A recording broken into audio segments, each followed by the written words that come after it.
At 3 araw bago yung ano, yung hearing. Alam natin lahat 'yan ano na 'yan, pressure diyan ng administrasyon dahil yang COA, yang AMLAC, lahat 'yan ano, lahat 'yan may kontrol ang presidente natin diyan. Tanga na lang maniniwala na wala. Bobo lang si Bongbong pero bobo lang 'yun. Oh, sa ano sa pagpapatakbo ng Pilipinas pero sa paggawa ng kademonyohan, matalino 'yun. Walang ibang alam gawin yan ulol na yan kundi puro kasamaan. Hari nga ng kadiliman yung gago na yan. O kaya itong mga sasabihin nyo, akala ko ba bobo si Bongbong? Paano niya may lahat ito? Paano niya magagawa lahat ng ito? Yung mga pamumulito ko na yan, eklabo. Kung bobo siya. O bobo siya sa paggawa ng kabutihan. Pero gawa sa kasamaan, kadimonyohan, na first honor yan. Cum laude yan, putang ina, scholar ni Satanas yan eh. Oo.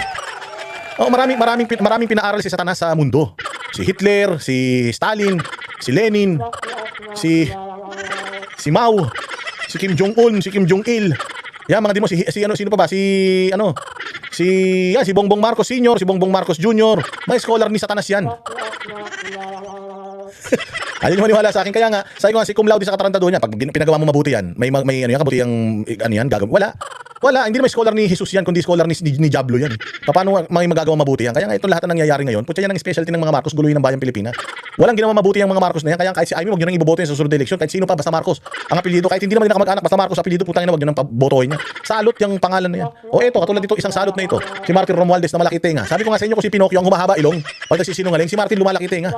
Napakasinungaling ng hayop na ito. O ngayon bumabalik na sa pagmumukha niya lahat ng mga ginagawa niyang kademonyohan. Oh, ngayon yung mismong administrasyon na kasabwat niya, kasapakat niya, ito ang ginagawa sa kanya, dinadali siya ngayon ng administrasyon nila mismo. Nilalaglag siya ng kanyang pinsan dahil kanyang pinsan na si Bongbong dahil nga papunta sa kanila yung biyahing ng korupsyon. Putay na papunta na sa kanila pag ganun na eh. Oh, ayan kaya sabi nito ni Bongbong Marcos, putya, hindi pwedeng ako iliko mo yan. Padaanin mo ng Leyte yan. Ayun. Oh, so sino bang tumitira ngayon? Si yung aso ni Bongbong. Sino ba nagtalaga dito kay Remulla? Si Bongbong. Oh, so ngayon na-check na nito ngayon ni Romualdez na puta, delikado ako na nagtandim na yung dalawang scholar ni Satanas ha. Oo, ito na. Oh, so siya na ngayon ang tinatarget pero wag tayong papabudol ha. Wag tayong papabudol. Kasi ito na naman sasabihin na di ba, kahit pinsan may imbestigahan, walang makakalusot dito. Tapos papawalang sala din yan si Romualdez. Maniwala kayo itong ginagawa nila na kunyari sasampahan siya ng demanda, kunyari ganito, magtitiis lang ng konti yan. Oh, pagdating na Sandigan Bayan, i-dismiss din yung kaso na yan. Ganyan din yung ginawa nila sa impeachment ni Bongbong Marcos. Kunyari, nag-file ng impeachment, kunyari, sufficient in form, tapos nung sufficient in substance na, dinismiss na. Ganyan din yan yung kay Romualdez. Akala ninyo, nag-aaway yung magpinsan na yan? Hindi. Palabas nila yan. O, kita ninyo, di ba? Pati pinsan. O, iniimbestigahan, kinasuhan. O, ang problema nga lang, hindi tumayo yung kaso. Ganun yun.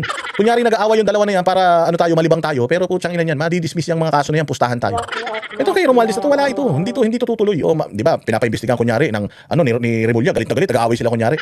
O, para palabasin na matino si Remulla, para si Remulla patas na sinasampahan niya lahat ng kaso. Pero pustahan tayo. Si Chis Escudero lang ang makukulong dito at saka yan si Jinggoy. Oh, kasi ginawa na nila yan kay Senator Bong Revilla kahit walang kasalanan si Senator Bong Revilla, nakakulong siya ngayon dahil itinuturo lang siya, walang hard evidence ha. Itong si Romualdez may hard evidence at ito pa matindi. Ginamit ng ombudsman yung tawag dito mga testimonya ni Gutesa at ng 18 Marines. Ginamit 'yun. Oh, so ito maganda nito. 'Yun ang ginamit na basihan tapos i-dismiss na Sandigan Bayan. O di meron na ngayong dahilan si Panfilo Lacson na hindi ipatawag yung 18 Marines. Bakit? Ginamit yung testimonya nila sa Sandigan Bayan, dinismiss. Ba't ko pa ipapatawag yan dito sa Senado? Oh. Ganyan kagaling yung mga gago na yan. Style nila bulok, kunyari lang yan. Pero putsang na, kunyari pinipressure nila, pinifreeze ng AMLA, pero maniwala ka sa hindi, nagagalaw pa rin niya pera niyan. Maniwala ka sa hindi, palabas lang nila yan, yung mga ganyang keso pati si Martin Romualdez kinakasuhan. Palabas lang yan. Oh, ganun din niya, madi-dismiss yan, matatanggal din yung freeze order, tapos sasabihin niyan, ano pang ginagawa ninyong sinisiraan niyo pa ako, sinabi na ng Sandigan Bayan, wala akong kasalanan. Ano pang sinisisi niyo ko, sinabi na ng yung sinabi ng Sandigan Bayan, sinampahan ako ng kaso, hinarap ko, sinabi ng Sandigan Bayan, walang basihan yung 18 Marines. Oh. Ngayon ako naman si Lacson, bakit niyo pa sinasabi sa akin na ipatawag yung 18 Marines, ipatawag yung 18 Marines? Sandigan Bayan nga hindi na pinaniwalaan yung kanilang testimonya ako pa kaya. Hindi ba mga ganyang style bulok yan? O panoorin natin to, style bulok nila. 5 hanggang 6 na kaso pa raw ang inihahanda ng Office of the Ombudsman laban kay Leyte Representative Martin Romualdez. 5 hanggang 6 na kaso, kahit 1 milyong kaso pa yan. Kahit 1 milyong kaso pa yan, walang mangyayari dyan dahil palabas lang nila yan. Preliminary investigation na rin daw ang mga reklamo laban sa dating House Speaker. Nagbabalik si Joan Manalo para sa detalye. Matapos kumpirmahin ni Ombudsman Jesus Crispin Remulla ang freeze orders ng Court of Appeals sa bank accounts at ari-arian ni incumbent Leyte 1st District Representative at dating House Speaker Martin Romualdez, sinabi mismo ng Ombudsman sa programang executive session ng DZRH News na may mga tinatrabaho pang kaso laban kay Romualdez. Actually, ang isang kaso pa lang yan, pero we have around 5 to 6 cases lined up. Diba? Sikat na sikat si Remulla dito. Sikat na sikat siya dito, parang pinalalabas na siya ang pinakamagaling. Na siya ang pinakamalupit, diba? Na wala akong sinisino dito. Pero maniwala ka madi-dismiss niya. Pag na-dismiss lahat yan, 5 hanggang 6 na kaso, putsang na double jeopardy, hindi nyo na may pa-file ulit. Oh. Style lang nila to, putsang, walang mangyayari dyan. Magkakasabot yan eh.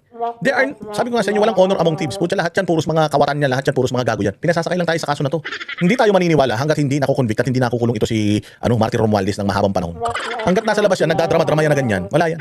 Palabas lang nila yan mga boss. Sunod-sunod siya ipa-file within the next 2 weeks. Nasa ilalim na rin anya ng preliminary investigation ang mga reklamo laban sa pinsan ng Pangulo. Pero hindi na muna nagbahagi ng iba pang detalye si Rimulya. All the cases will involve the same action by the AMLC. Kaya itong sa court, i-manifest na namin sa court, meron ba kami ibang kaso. Ang kalaban namin dito, akusado sa pagnanakaw sa gobyerno. Ito, taga-gobyerno to. Di ba? Ako sa pagnanakaw sa gobyerno. Eto, taga-gobyerno to. Yabang-yabang niya eh. O, di ba? Ba't hindi siya ganyan kayabang nung una? Kasi nga, meron na silang gameplay. Ang gameplay niyan, iaharas nila kunyari si Martin Romualdez. Kakasuhan nila si Martin Romualdez. In my, sa capacity ko, kinasuhan ko. Pagdating sa ombudsman, sa Sandigan Bayan, dismissed yan. Makakapag-bail yan. Tapos pahabain lang nila yung kaso niyan. O, ano na mangyayari? Wala rin. Wala rin. O, palabas lang nila itong mga style bulok. Maraming pera, may kapangyarihan. Hindi ko madali labanan to. Una nang kinumpirma ng anti Nakita niyo yung ano niya? Nakita niyo yung posisyon niya? Hindi madali labanan to. Taga-gobyerno to. Malaking tao to. Mayaman to. Hero na naman si Ulul. Pero ang tanong, tutuluyan ba? Ang tanong dito, ikaw ikukulong ba talaga? Ito, isang tanong pa rito. Alam ba ni Martin ito? O baka mamaya, play ni Bongbong tsaka ni Rimulya ito, pero hindi alam ni Martin to, kaya nagre-react to si Martin. Di syempre, magre-reach out si Martin, tapos sasabihin na, ikaw na sakripisyo, boss. O kukulong ka lang saglit, mga 3 years, ganyan. Tapos, papawalang sala ka rin. Huwag ka magalala, sakripisyo ka konti. Bakit ako? Yun lang siguro ang kinasasawa ng Romualdez. Na kasi katulad nung kay, nung kay Bong Revilla, di ba? Yung unang kaso ni Bong Revilla. Silang dalawa ni Jinggoy. Kinasuhan sila ng plunder. After how many years? 4 years silang nakulong doon sa Krami. 4 na taon. Pagkatapos noon, inakwit sila. Hindi sila guilty. Nakatakbo sila sa posisyon. Okay yun, wala silang kasalanan. Ito kay Martin Romualdez, talagang may kasalanan to. Pero malamang ganyan lang din ang gagawin niya. For show, kunyari ikukulong. For show, kunyari aarestuhin, pero mabilis na madidismiss yung case na yan. Kung sila Bong Revilla, pinatunayan talaga nila na wala silang kasalanan for 4 years silang nakakulong. Ito si Romualdez, baka walang 2 linggo nakakulong to. Maniwala kayo. Sasabihin na, walang basis yung mga akusasyon sa kanya dismiss. Wala na. Hindi mo na siya pwedeng sampahan ng kaso ulit patungkol sa flood control scandal na yan. Di ba? Money Laundering Council o AMLAC na naglabas na ng freeze order ang CA laban sa isang di pinangalan ng kongresista na kalaunay tinukoy nga ng ombudsman bilang si Romualdez. Ayon sa AMLAC, 25 bank account at 10 insurance policy na nakapangalan sa mga batas ang napasa ilalim ng freeze order. Sakop din ito ang iba pang ari-arian ng business associate at isang corporate entity na naiuugnay kay Romualdez. Dagdag din ng AMLAC, may probable cause para sa Court of Appeals na iugnay ang mga ari-arian ni Romualdez sa plunder, direct at indirect bribery at graft and corruption. Sa ngayon, tikom pa ang kampo ni Romualdez patungkol sa freeze order. Una nang pinabulaanan ng dating House Speaker na siya ang mastermind ng korupsyon sa likod ng flood control scandal. Nanindigan din siyang hindi lang sa iisang tao nakadepende ang national budget at una itong dumadaan sa kamay ng ehekutibo. Para sa Agenda Week. Yan, so palabas lang. Huwag kayong magpapabudol dyan. Katarantaduhan nyo, huwag kayong maniniwala dyan.